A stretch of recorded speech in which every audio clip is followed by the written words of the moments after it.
মার্কিন শুল্ক নিয়ে প্রধান উপদেষ্টার জরুরি বৈঠক, রপ্তানিতে বড় ধাক্কার শঙ্কা। হাসিনাকে ঢাকার কাছে প্রত্যর্পণ করবে ভারত, আশাবাদ প্রেস সচিবের। সিঙ্গাপুর থেকে ফিরেছে গণ অভ্যুত্থানে গুলিবিদ্ধ শিশু মুসা, ভালো আছে আগের চেয়ে।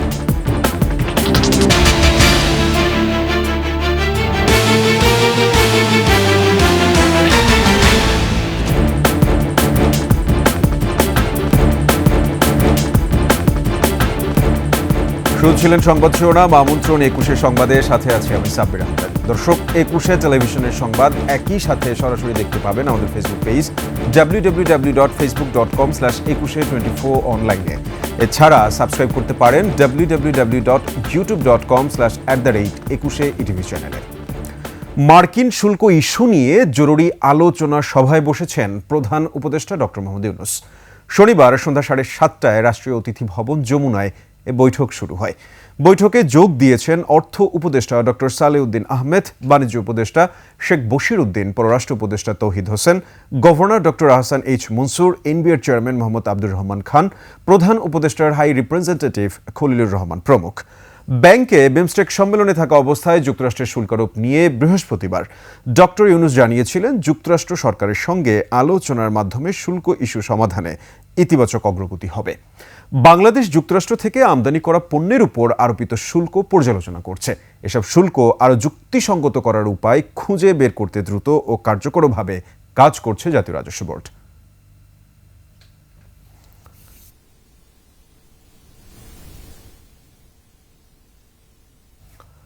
বিশ্ব বাণিজ্যের রীতিনীতি গুড়িয়ে দিয়ে রিসিপ্রোকাল ট্যারিফ বা পারস্পরিক শুল্ক ঘোষণা করেছেন মার্কিন প্রেসিডেন্ট ডোনাল্ড ট্রাম্প। বাস্তবে ট্রাম্প প্রশাসন সম্পূর্ণ ভিন্ন পদ্ধতি ব্যবহার করেছে, যার মধ্যে আছে কেবল আমদানি ও বাণিজ্য ঘাটতির হিসাব। এতদিন যুক্তরাষ্ট্রে বাংলাদেশি পণ্যের উপর গড়ে 15% করে শুল্ক ছিল। নতুন করে 37% শুল্ক আরোপের ফলে এখন তা বেড়ে দাঁড়িয়েছে 52%। বিস্তারিত থাকছে আসিফ শহীদের প্রতিবেদনে। বাংলাদেশের বাজারে মার্কিন পণ্যের উপর শুল্ক অনেক বেশি। এই যুক্তি দেখিয়ে যুক্তরাষ্ট্র বাংলাদেশি পণ্যে নতুন করে 37% শুল্ক আরোপ করেছে। আগের 15% সহ এখন শুল্ক দাঁড়ালো 52%। ট্রাম্প প্রশাসন বলছে, বাংলাদেশে মার্কিন পণ্যে 74% শুল্ক রয়েছে, যদিও সংশ্লিষ্টরা বলছেন বাস্তবিক অর্থে তা 10%-এর বেশি নয়। মার্কিন পণ্যের ওপর 74% শুল্কের এই হিসাব কিভাবে আনা হলো তা নিয়েও প্রশ্ন উঠেছে। 10% Bangladesh. কোনো দেশের সঙ্গে মার্কিন যুক্তরাষ্ট্রের বাণিজ্য ঘাটতিকে আমদানি মূল্য দিয়ে ভাগ করে শতাংশে রূপান্তর করা হয়েছে। আর এই সংখ্যাকে ওই দেশের বাজারে যুক্তরাষ্ট্রের পণ্যের উপর শুল্ক হার বলে দাবি করছে ট্রাম্প প্রশাসন। যুক্তরাষ্ট্র থেকে বাংলাদেশে আমদানি হয় কম। বাংলাদেশ মার্কিন যুক্তরাষ্ট্রে রপ্তানি করে $8.4 বিলিয়ন, আর মার্কিন যুক্তরাষ্ট্র থেকে বাংলাদেশ আমদানি করে $2 বিলিয়ন। বাংলাদেশের সঙ্গে যুক্তরাষ্ট্রের বাণিজ্য ঘাটতি এবং রপ্তানির পরিমাণ বিবেচনায় এনে এই শুল্ক আরোপ করা হয়েছে বলে দাবি। 2024 সালে বাংলাদেশ যুক্তরাষ্ট্রে রপ্তানি করেছে $836 কোটি পণ্য। বিপরীতে বাংলাদেশ যুক্তরাষ্ট্র থেকে আমদানি করেছে $221 কোটি পণ্য। এই হিসেবে যুক্তরাষ্ট্রের বাণিজ্য ঘাটতি $615 কোটি। বাণিজ্য ঘাটতিকে যুক্তরাষ্ট্রের আমদানির পরিমাণ দিয়ে ভাগ করে যা পাওয়া যায় তার শতাংশ ধরে ট্যারিফ নির্ধারণ করেছে যুক্তরাষ্ট্র। এ সূত্র অনুযায়ী বাংলাদেশের ক্ষেত্রে এ হার 74%। এর অর্ধেক বা 37% শুল্ক আরোপ করা হয়েছে বাংলাদেশের পণ্যে। যুক্তরাষ্ট্র থেকে যেসব পণ্য বাংলাদেশে আমদানি করা হয় এর মধ্যে উল্লেখযোগ্য তুলা, এছাড়াও খাদ্যশস্য, বীজ, সয়াবিন, গম, ভুট্টা, যন্ত্রপাতি এবং লোহা ও ইস্পাত পণ্যও আসে বাংলাদেশে। তবে এসব পণ্যে শুল্ক আরোপের পরিমাণ খুবই কম। এনবিআরের তথ্য বলছে 2024 সালে যুক্তরাষ্ট্র থেকে অভ্যন্তরীণ ব্যবহারের জন্য আমদানি করা হয়েছে $262 কোটি পণ্য। এর মধ্যে $133 কোটি পণ্য আমদানিতে কোনো শুল্ক কর দিতে হয়নি, যেমন গম ও তুলার মতো পণ্যে শুল্ক কর নেই। এরপরও যুক্তরাষ্ট্র থেকে আমদানি হওয়া পণ্যে গড়ে 4.48% শুল্ক কর দিতে হয়েছে। সব মিলিয়ে কাস্টমস শুল্ক কর আদায় করেছে 1,411 কোটি টাকা।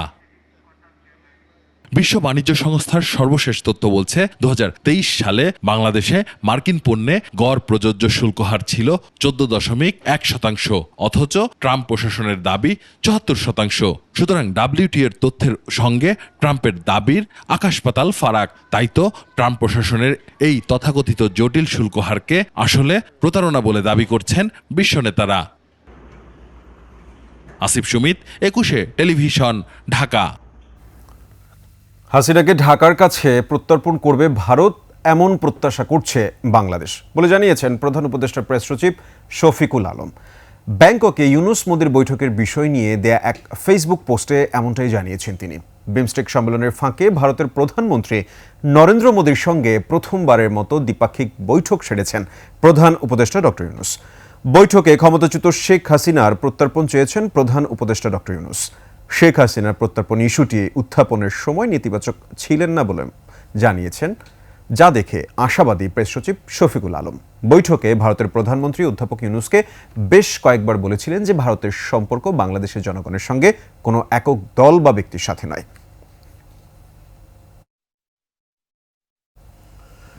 বিমস্টেক চেয়ারম্যানের দায়িত্ব পাওয়ায় আঞ্চলিক সম্পর্ক ও যোগাযোগ উন্নত করার সুযোগ পেয়েছে বাংলাদেশ। একই সঙ্গে কূটনীতিকরা বলছেন ভারতকে নিয়ে এমন কোনো মন্তব্য করা থেকে বিরত থাকতে হবে যা দ্বিপক্ষীয় সম্পর্কে নেতিবাচক প্রভাব ফেলে। বিস্তারিত নাহিদ সিরাজি নিম্মির প্রতিবেদনে। বিমস্টেক চেয়ারম্যানের দায়িত্ব নিয়ে ব্যাংককে ষষ্ঠ সম্মেলন শেষে দেশে ফিরেছেন প্রধান উপদেষ্টা ডক্টর মোহাম্মদ ইউনূস। দুদিনের সম্মেলনে যে বিষয়গুলো নিয়ে আলোচনা হয়েছে তা বাংলাদেশের জন্য যথেষ্ট ইতিবাচক মন্তব্য করে এই কূটনীতিক বললেন, সব বিষয় আশার আলো না দেখলেও পরিবর্তন আসতে পারে বেশ কিছু জায়গায়। এখানে একটা সুযোগ তৈরি হবে বাংলাদেশ যদি কোনো উদ্যোগ নিতে চায়। এবং মজার ব্যাপার হচ্ছে যে বিমস্টেকের সহযোগিতার জন্য কিন্তু ওই রকম সার্কের মতো কোনো জটিলতা নাই। মোরলেস সকলেই সহযোগিতা করতে আগ্রহী। ব্যাংককে নরেন্দ্র মোদির সঙ্গে বৈঠকের পর ভারতের সাথে আগামীর সম্পর্ক নিয়েও কথা বলেন সাবেক এই রাষ্ট্রদূত। যেহেতু সেন্সিটিভিটি আছে, এখনকার আঞ্চলিক পরিবেশ বলেন, বৈশ্বিক পরিবেশ বলেন, সেই বিষয়গুলো একটু মনে রাখলে বোধহয় ভালো হবে। আর বাংলাদেশ তো আমরা সকলের সাথেই বন্ধুত্ব চাই, সকলের সাথে কাজ করতে চাই। নাহিদ সিরাজি নিম্মি, 21 টেলিভিশন, ঢাকা। জুলাই গণঅভ্যুত্থানে মাথায় গুলিবিদ্ধ 7 বছরের শিশু মুসা সিঙ্গাপুর থেকে চিকিৎসা নিয়ে ফেরার পর এখন আগের চেয়ে ভালো আছে, তবে তার শরীরের ডান পাশ অবশ হয়েছে। 21 টেলিভিশনকে টেলিফোনে এসব তথ্য জানিয়েছেন তার বাবা মুস্তাফিজুর রহমান। শিশু মুসা এখন ঢাকা সিএমএইচে চিকিৎসকদের নিবিড় তত্ত্বাবধানে আছে। মফির রহমানের রিপোর্ট। ছাত্র আন্দোলনে উত্তাল সারা দেশ, রক্ত ঝরছে রাজপথে। 19 জুলাই রাজধানী রামপুরায় মেরাদিয়াহাট এলাকায় নিজ বাসার নিচে গুলিবিদ্ধ হয় 7 বছরের শিশু মুসা ও তার দাদি। বাড়ির মালিক ও প্রত্যক্ষদর্শীরা জানান, সেদিন জুমার নামাজের পর উত্তাল আন্দোলন ছত্রভঙ্গ করতে মুহুর্মুহু গুলি চালায় পুলিশ। বাসার গেট ভেদ করে গুলিতে আহত হয় মুসা ও তার দাদি। হাসপাতালে নেয়ার পথে মারা যান মুসার দাদি। ওরা ছিল 6 তলায়, 6 থেকে দাদি নাতি প্লাস নিচে নামানোর সময় ওর নিচে গুলি খাইছে। তো এই গুলিটা প্রথমে লাগার পর এটা কেচি কেটে লাগার পরে অ্যাঙ্গেলে চলে গেছে। অ্যাঙ্গেলে নিয়ে মুসা ছিল ভিতর দিকে, তো ওর দাদির পেটের ভিতরে গুলিটা লাগা ওই মুসার মাথা দিয়ে হেফুর হয়ে গেছে। মুসাকে তাৎক্ষণিক নেওয়া হয় ঢাকা মেডিকেল কলেজ হাসপাতালে। সেখান থেকে জুলাইয়ের 26 তারিখ আনা হয় সিএমএইচে। আরও উন্নত চিকিৎসার জন্য গত বছর 22 অক্টোবর তাকে সিঙ্গাপুরে পাঠানো হয়। 5.5 মাস চিকিৎসা শেষে 3রা এপ্রিল রাতে দেশে ফেরে শিশু মুসা। তাকে রাখা হয়েছে ঢাকা সিএমএইচে। শিশুটির বাবা জানিয়েছেন, আগের চেয়ে ভালো আছে মুসা। সিঙ্গাপুর থেকে আসার পর অবস্থা ভালো আছে। এখন হলো ডাক্তারদের অবজারভেশনে আছে, হয়তো কিছুদিন অবজারভেশনে থাকার পর তারা ডিসাইড করবে যে কি করবে।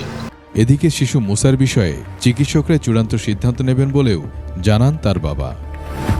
মফিউর রহমান, 21 টেলিভিশন, ঢাকা। এই সাথে শেষ করছে 21 সংবাদ। যাবার আগে সংবাদ শিরোনামগুলো আরো একবার। মার্কিন শুল্ক নিয়ে প্রধান উপদেষ্টার জরুরি বৈঠক, রপ্তানিতে বড় ধাক্কার শঙ্কা। হাসিনাকে ঢাকার কাছে প্রত্যর্পণ করবে ভারত, আশাবাদ প্রেস সচিবের। সিঙ্গাপুর থেকে ফিরেছে গণ অভ্যুত্থানে গুলিবিদ্ধ শিশু মুসা, ভালো আছে আগের চেয়ে।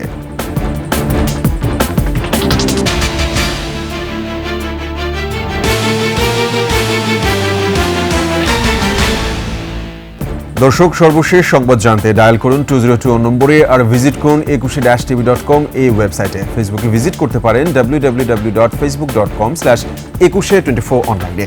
এছাড়া সাবস্ক্রাইব করতে পারেন www.youtube.com/@ekushe-etv চ্যানেলে। এতক্ষণ সঙ্গে থাকার জন্য সবাইকে ধন্যবাদ। পরবর্তী সংবাদ রাত 11টায় দেখার আমন্ত্রণ রইল। একুশের সাথেই থাকুন।